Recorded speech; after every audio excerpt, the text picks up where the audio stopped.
അത്യുഗ്രൻ Korean thriller.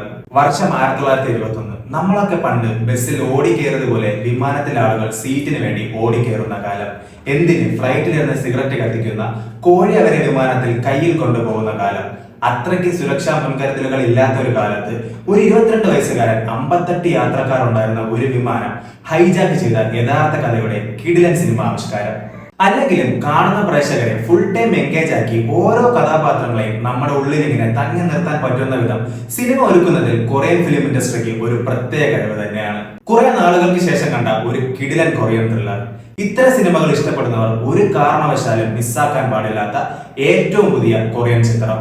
സിനിമയുടെ പേര് hijack 1971. വർഷം 2024. വ്യക്തിപരമായി നേരിടേണ്ടി വന്ന ക്രൂരമായ അനുഭവങ്ങൾ, അത് കാരണം തന്റെ ജീവിതം തന്നെ മടുത്ത വെറും 22 വയസ്സ് മാത്രം പ്രായമുള്ള ഒരു പയ്യൻ 58 സൗത്ത് കൊറിയൻ യാത്രക്കാരെയും കൊണ്ട് നോർത്ത് കൊറിയയിലേക്ക് കടക്കാൻ ശ്രമിച്ച യഥാർത്ഥ കഥയാണ് ഈ സിനിമയുടെ പ്ലോട്ട്. അവൻ അതിൽ വേറെയും ഒരു ഉദ്ദേശം കൂടിയുണ്ട്. അതെന്താണെന്നൊക്കെ നിങ്ങൾ സിനിമ കണ്ട് തന്നെ മനസ്സിലാക്കുന്നതാവും നല്ലത്. ഒരു നല്ല കൊറിയൻ സിനിമയുടെ അടയാളം എന്ന പോലെ സിനിമ തുടങ്ങി അവസാനിക്കുന്നത് വരെ സ്ക്രീനിൽ നിന്ന് കണ്ണെടുക്കാൻ പറ്റാത്ത രീതിയിൽ വളരെ ഫാസ്റ്റ് ആയിട്ടും ത്രില്ലിംഗ് ആയിട്ടുമാണ് സിനിമ കഥ പറഞ്ഞു പോകുന്നത്. അഭിനയിച്ചിരിക്കുന്ന ഓരോ കഥാപാത്രങ്ങളും, അതിപ്പോ വലിയ കഥാപാത്രങ്ങൾ മുതൽ ചെറിയ ചെറിയ റോളുകൾ വരെ ചെയ്തിട്ടുള്ള എല്ലാ പേരും അവരുടെ മാക്സിമം എഫേർട്ട് ഇട്ട് തന്നെ ചെയ്തിട്ടുണ്ട്. പിന്നെ സിനിമയുടെ മേക്കിംഗ് ഒന്നും പറയാനില്ല, അത്രയ്ക്കും കിട്ടും. CGI വർക്ക്സും വൻ പൊളിയായിരുന്നു. ഇതിനൊക്കെ പുറമെ ബാക്ക്ഗ്രൗണ്ട് മ്യൂസിക് സിനിമയുടെ മൂഡ് ക്രിയേറ്റ് ചെയ്യാൻ വഹിച്ച പങ്ക് വളരെ ചെറുതല്ലായിരുന്നു.